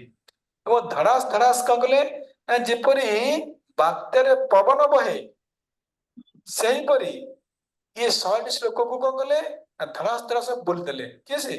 କାଶ୍ମୀର ପଣ୍ଡିତ। ଯେତେବେଳେ କାଶ୍ମୀର ପଣ୍ଡିତ ପୁରା ବାତ୍ୟା ଭଳି ପବନ ବେଗରେ ଶ୍ଲୋକ ଗୁରା ପଢିଦେଲେ, ସିଏ ଭାବିଲେ ଏ ନିମାଇ ଛୋଟ ପିଲା, ଏ ତ ମୁଁ ତ ପବନ ଭଳି ଶ୍ଲୋକ ପଢିଲି, ଇଏ କଣ ଶ୍ଲୋକ ବୁଝିଥିବ? ଇଏ ଗର୍ବ ତାଙ୍କ ମନରେ ଥିଲା। କିନ୍ତୁ ପଚାରିଲେ ନିମାଇ ନିମାଇ କୁହ ତୁମେ କଣ କହୁଛ କୁହ? ନିମାଇ କହିଲେ ପ୍ରଭୁ ଆପଣ ତ ଶ୍ଲୋକ ରଚନା କଲେ, ଏ ଯୋଉ ଶ୍ଲୋକର କିଛି ଗୁଣ ଏବଂ କିଛି ଦୋଷ କହନ୍ତୁ। ସାଙ୍ଗେ ସାଙ୍ଗେ ଏ ଯୋଉ ଆମର କାଶ୍ମୀର ରାଗିଗଲେ। କଣ ହେଲା? ମୋ ଶ୍ଲୋକରେ ପୁଣି ଦୋଷ? ନା ନିମାଇ, ମୋ ଶ୍ଲୋକରେ ଓନ୍ଲି ଅଳଙ୍କାର, ଓନ୍ଲି ଗୁଣ, ଦୋଷ କିଛି ନାହିଁ। ମୋ ଶ୍ଲୋକ ଦୋଷ କିଛି ପାଇବ ନାହିଁ। ନିମାଇ କହିଲେ ପ୍ରଭୁ ପ୍ରତ୍ୟେକ ଜିନିଷର ଦୋଷ ଅଛି, ଗୁଣ ଅଛି, ତେଣୁ ଆପଣ ଶ୍ଲୋକରେ କିଛି ନା କିଛି ଦୋଷ ଅଛି। ନା, ମୋ ଶ୍ଲୋକର ଦୋଷ କିଛି ନାହିଁ। ନିମାଇ କହିଲେ ପ୍ରଭୁ ଯଦି ଆପଣ ମତେ ଆଜ୍ଞା ପ୍ରଦାନ କରିବେ ତାହେଲେ ମୁଁ କଣ କରିବି ନା ଏ ଶ୍ଲୋକର କିଛି ଦୋଷ କହିପାରିବି। ତାହେଲେ କହିଲେ ଠିକ ଅଛି, ତାହେଲେ କୁହ ମୋ ଶ୍ଲୋକ ଦୋଷ କଣ? ନିମାଇ କହିଲେ ଗଙ୍ଗାଜୀଙ୍କ ଦୋଷ 4-5ଟି ଆମେ ଆଲୋଚନା କରିଛୁ। ଯଦି ଆପଣ ମାନେ ସେ ଭିତରେ ପ୍ରବେଶ କରିବେ ଆପଣ 5:30 ଜଏନ୍ କରିବାକୁ ପଡିବ। ସେ ଶ୍ଲୋକ ବିସ୍ତୃତ କଥା। ତେଣୁ ଯେତେବେଳେ ଶ୍ଲୋକର ଦୋଷ ଦେଖିଲେ ये काश्मीर पंडित आश्चर्य ହେଇଗଲେ। ଆରେ ଝଞ୍ଝାବତ ପ୍ରାୟ আমি ଶ୍ଲୋକ ପଢିଲା ତାର ମଧ୍ୟ ଶ୍ଲୋକ ତୁମି কিছু কণ্ঠ কইলা। କାଶ୍ମୀର ପଣ୍ଡିତ କହୁଛନ୍ତି ଝଞ୍ଝାବାତ। ଝଞ୍ଝାବାତରେ ଅର୍ଥାତ୍ ଯେପରି ସାଇକ୍ଲୋନରେ ପବନ ବହେ ସେହିପରି ମୁଁ ଶ୍ଲୋକ ପଢିଲି, ପବନ ଭଳିଆ ଶ୍ଲୋକ ପଢିଲି। ତାର ମଧ୍ୟ ଏକ ଶ୍ଲୋକ ତୁମେ କଣ୍ଠ କହିଲ, ତା ମଧ୍ୟରେ ତ ଗୋଟେ ଶ୍ଲୋକ ମୁଖସ୍ଥ କରିଦେଲ। ହାଉ ଇଜ ଇଟ୍ ପସିବଲ? ଇଏ କିପରି ସମ୍ଭବ? ନିମାଇଙ୍କର ଏଇ ଯୋଉ ଶ୍ଲୋକ ଶୁଣିକି ଆଶ୍ଚର୍ଯ୍ୟ ହେଇଗଲେ। କିଏ ସେ? କାଶ୍ମୀର ପଣ୍ଡିତ। ନିମାଇ କହୁଛନ୍ତି ପ୍ରଭୁ କହେ ଦେବାର ବାରେ তুমি কবিবা আইছে দেব বারে কে হো আয় শ্রুতি ধারা। ପ୍ରଭୁ ନିମାଇ କହୁଛନ୍ତି ଦେବର ବରେ ତୁମେ କବିବର। ହେ ପଣ୍ଡିତ, ଦେବର ବରେ ଅର୍ଥାତ୍ ଭଗବାନଙ୍କ ବରରେ ତୁମେ କବିବର। ଭଗବାନଙ୍କ ବରରେ ତୁମେ କବିବର ହେଇପାରିଲ, କବି ଶ୍ରେଷ୍ଠ ହେଇପାରିଛ। କାହାର କୃପାରେ? ଭଗବାନଙ୍କ କୃପାରେ। ଏଇ ତୁମେ ଭଗବାନଙ୍କ କୃପାରେ କବି ଶ୍ରେଷ୍ଠ ହେଇପାରିଲ, ତାହେଲେ ସେଇ ଭଗବାନଙ୍କ କୃପାରେ ମୁଁ କାହିଁକି ଶ୍ରୁତିଧର ହେଇପାରିବି ନାହିଁ? ମୁଁ କାହିଁକି 100 ଶ୍ଲୋକରୁ ମୁଖସ୍ଥ କରିପାରିବି ନାହିଁ? ତୁମେ ଯେଉଁ ଭଗବାନଙ୍କର କୃପାରେ କବିବର ହେଇଛ, କବି ଶ୍ରେଷ୍ଠ ହେଇଛ, ମୁଁ ମଧ୍ୟ ସେଇ ଭଗବାନଙ୍କ କୃପାରେ କଣ ହେଇଛି? ଶ୍ରୁତିଧର ହେଇଛି, ମନେ ରଖିପାରୁଛି। ଇଏ କଥା ଶୁଣି କଣ କାଶ୍ମୀର ପଣ୍ଡିତଙ୍କର କଣ ଆଶ୍ଚର୍ଯ୍ୟ ହେଇଗଲେ। ସାଙ୍ଗେ ସାଙ୍ଗେ କଣ କହିଲେ? କହିଲେ ଆଉ କିଛି ଆଲୋଚନା କଲେ, ପୁରା ନିଜକୁ ବହୁତ ଖରାପ ଲାଗିଲା। କଣ କଲେ ନା ଠିକ ଅଛି, ନିମାଇ କହିଲେ ଠିକ ଅଛି ତୁମେ ଯାଅ, କାଲି ଆମେ ସାକ୍ଷାତ କରିବା। ତ ନିମାଇ ତାଙ୍କ ଘରକୁ ପଳେଇଲେ। ଇଏ କାଶ୍ମୀର ପଣ୍ଡିତ କଣ କଲେ ନା ତାଙ୍କ ଘରକୁ ଆସିଲେ। ଆସିକି ଏ ତ ହାରି ଯାଇଛନ୍ତି, ଦିଗ୍ବିଜୟ ଫାର୍ଷ୍ଟ ଟାଇମ ଜୀବନରେ ହାରିଗଲେ। ପୁଣି କାହାର? ସରସ୍ୱତୀ ମାଙ୍କର ବରପୁତ୍ର ଥିଲେ। ପୁରା ହାରି କ୍ରୋଧରେ ଜର୍ଜରିତ, ରାଗରେ ଜର୍ଜରିତ କଣ କଲେ? ସେ ରାତିରେ ଶୋଇଲେନି ଆଉ। ଅଶ୍ୱୀ କଣ କଲେ ନା ସରସ୍ୱତୀ ମାଙ୍କୁ ତପସ୍ୟା କଲେ, ମାଙ୍କୁ ତପସ୍ୟା କଲେ। କହିଲେ ମା ତୁମେ ତ ମତେ ବର ଦେଇଥିଲ ମୁଁ କୋଉଠି ହାରିବିନି ବୋଲି, ସବୁଠି ବିଜୟ ପ୍ରାପ୍ତ କରିବି ବୋଲି, ତାହେଲେ କାହିଁକି ତୁମେ ମୋ କଣ୍ଠରେ ଇଏ ଦୋଷ ରୂପୀ ଶୋକ ଆବୃତ କଲ କଣ ପାଇଁ ମା? ମତେ ତ ବର ତୁମେ ପ୍ରଦାନ କରିଥିଲ, ମୋର କଣ ଭୁଲ ହେଲା? ଏଇପରି ଯେତେବେଳେ କଣ ପ୍ରାର୍ଥନା କରୁଛନ୍ତି ମା ସରସ୍ୱତୀ କି ସ୍ୱପ୍ନରେ ମା ସରସ୍ୱତୀ ମା କହୁଛନ୍ତି, ସରସ୍ୱତୀ ସ୍ୱପ୍ନେ ତାରେ ଉପଦେଶ कैला, साक्षात ईश्वर करी प्रभु के जानिला। माँ सरस्वती स्वप्न कहते कौन कहते ना, हे मोर पुत्र साक्षात ईश्वर प्रभु के जानिल, तुम्हें बहुत भाग्यवान जीव। ये जो निमाई से आउ किए से नुहति, से कौन साक्षात ईश्वर। तुम्हें पुत्र है कि पिता संगे किपरि शास्त्र करि परिबो? तुम्हें जहाँ संगे शास्त्र तो करथलो जानछ से किए से मोर पति तुमर पिता, तुम्हें किपरि पिता सह शास्त्र करि परिबो? मु तुमको वर प्रदान करथली पिता से शास्त्र करिया पई। हाँ, तुरंत जाओ, तुम्हें बहुत भाग्यवान जीव, तुम पिता को दर्शन कल। ते भाग्यवान जीव जो निताई, हाँ, स्वयं भगवान को दर्शन कर, तो भाग्यवान जीव। तो जाओ कल शरण जाओ। एपरी माँ सरस्वती माँ को कले उपदेश देले, अरे तुम्हें मु तो वर देन देली तुम पिता साई शास्त्र करने, तुम्हें पुत्र पिता पाखे के जीति पार? ये उपदेश शुणिकी कौन ना काश्मीर पंडित कौन बुद्धि गड़बड़ हो गला। सकाल उठिकी कौन कले, प्राते आसी प्रभु पदे लाइला शरण, प्रभु कृपा कैले ता खंडिल बंधन। प्राते अर्थात सकाल सकाल आसिकी निमाई पादरे कौन कले, ये काश्मीर पंडित पड़ी गले। कहले प्रभु मोर क्षमा करंतु, मोर दोष क्षमा करंतु। मु जो शास्त्र कौन निजको एते भाग्यवान मानुली, आप मते कृपा करंतु। हाँ, मते मोर दोष को आप क्षमा करंतु। एबे भगवान कौन कहले, निमाई उपदेश दौरान कौन ना तुम्हें भगवान कृष्ण कर भक्ति कर। ये शास्त्र ये शास्त्र आम जीवन लक्ष्य नुह, बुझे तो। भगवान कृष्ण प्रेम प्राप्त करवा ये हूँ आम मानकर कौन लक्ष्य। ते कृष्ण कर भक्ति कर। अब संगे संगे ये जो दिग्विजय गर्भ चूर्ण होला, से संगे संगे ये शास्त्र छाड़ी भगवान कृष्ण कर कौन भक्ति करिबार लगिले, भगवान कर भजन कर लगिले। ए विद्यानगरे चैतन्य महाप्रभु एवं कि काश्मीर पंडित शास्त्र होता। हरे कृष्ण। कहबार उद्देश्य होची आमे आज दुईटी द्वीप को कवर कले। गोटे गोटे द्वीप है कौन ऋतुद्वीप, ऋतुद्वीप आम समुद्रकड़ स्थान कथा आलोचना कले एवं चंपाहाटी कथा आलोचना कले। एवं अन्य द्वीपटी जाह्नूद्वीप, जो जाह्नूद्वीप जाह्नमुनिकर जंगरु माँ जाह्नवी माँ गंगा माँ प्रकट होते।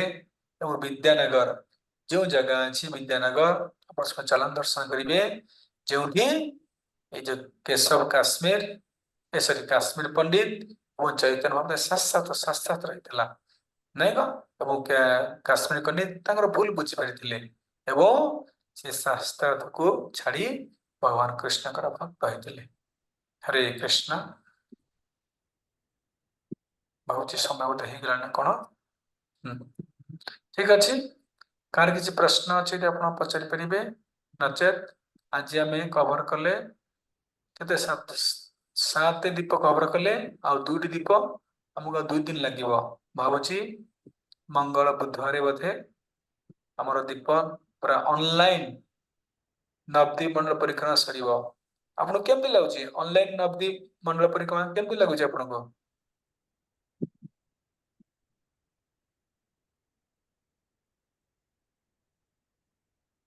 हरे कृष्ण। ସମସ୍ତେ ଅନମ୍ୟୁଟ କରିପାରିବେ, କିଛି ଅସୁବିଧା ନାହିଁ। ଅନମ୍ୟୁଟ କୁହନ୍ତୁ ଆପଣ ଅନଲାଇନ ପରିକ୍ରମା ବିଷୟରେ କଣ ଲେଜିସ୍ଲେସନ ହବ, କଣ କହିବେ, ଆପଣ କେମିତି ଲାଗୁଛି ଅନଲାଇନ ନା ଅଫଲାଇନ କରିବେ? ଭଲ ଲାଗୁଛି, ହରେ କୃଷ୍ଣ କହୁଛି। ଜଣେ ଭଲ ଜଣେ କୁହନ୍ତୁ, ଲାଗୁଛି ପ୍ରଭୁ। ଜଣେ ଜଣେ କୁହନ୍ତୁ। କିଏ କହିବେ? ବନ୍ଦନା ମା କୁହନ୍ତୁ। ଆଜ୍ଞା ପ୍ରଭୁ, ହରେ କୃଷ୍ଣ ପ୍ରଭୁଜୀ, ଭଲ ଲାଗୁଛି ପ୍ରଭୁଜୀ। ଅନଲାଇନ ପରିକ୍ରମା ମାନେ ଆଜ୍ଞା ଠିକ ଅଛି। ପ୍ରଭାତୀ ମାତାଜୀ କଣ କହୁଥିଲେ କୁହନ୍ତୁ। ହରେ କୃଷ୍ଣ କହୁଛି, ଭଲ ଲାଗୁଛି, ବାକି ଯିବା ପାଇଁ ଇଚ୍ଛା ହଉଛି। କୃଷ୍ଣ। ଆଉ କିଏ କିଛି କହିବେ ଅନଲାଇନ ପରିକ୍ରମା ବିଷୟରେ? हरे कृष्ण। ଆଜ୍ଞା ଅକ୍ଷୟ, ଅକ୍ଷୟ ପ୍ରଭୁଜୀ ବୋଲନ୍ତୁ। ଦୁଇ ଥର ଯାଇଛି, ଯୋଉ ଯୋଉଗୁଡାକ ଦେଖିଛି ସେଗୁଡା ଶୁଣିଲା ପରେ ପୁରା ମାନେ ବହୁତ ଅଭିଜ୍ଞତା ହେଇଯାଉଛି, ମାନେ ଖାଲି ଦେଖିବା ଆଉ ଶୁଣିବା କଥା। ଆଉ ଯୋଉଟା ନ ଦେଖିଛି ସେଟା ଟିକେ ମାନେ କଣ ଥିଓରି ପଢା ହଉଛି, ପ୍ରାକ୍ଟିକାଲ କେବେ ହବ କେଜାଣି, ଭାଗ୍ୟରେ ଅଛି କି ନାହିଁ। ହରି ବୋଲ, ହରି ବୋଲ। ଠିକ ଠିକ ଠିକ ଆଗ ଠିକ। ଏଇଟା ଅନଲାଇନ ଟା ଥିଓରି ଆଣ୍ଡ ପ୍ରାକ୍ଟିକାଲ ଅଲସୋ, ବୁଝିପାରିଲେ ବୁଝିହଉଛି ତ? କ୍ଲିୟର। ହଁ ଏଇଟା ଆମେ ଏଇଟା ଏଇଟା ମାଇଣ୍ଡରେ ରହିଲା, ଠିକ ପ୍ରାକ୍ଟିକାଲ ଦେଖିଦେଲେ ସେଟା ଆହୁରି ଆହୁରି ଭଲ ଲାଗିବ। ଫିଟ୍। ପାଠ ଦେଖିବେ ରସଟାକୁ ଆମେ ଆସ୍ୱାଦନ କରିବା।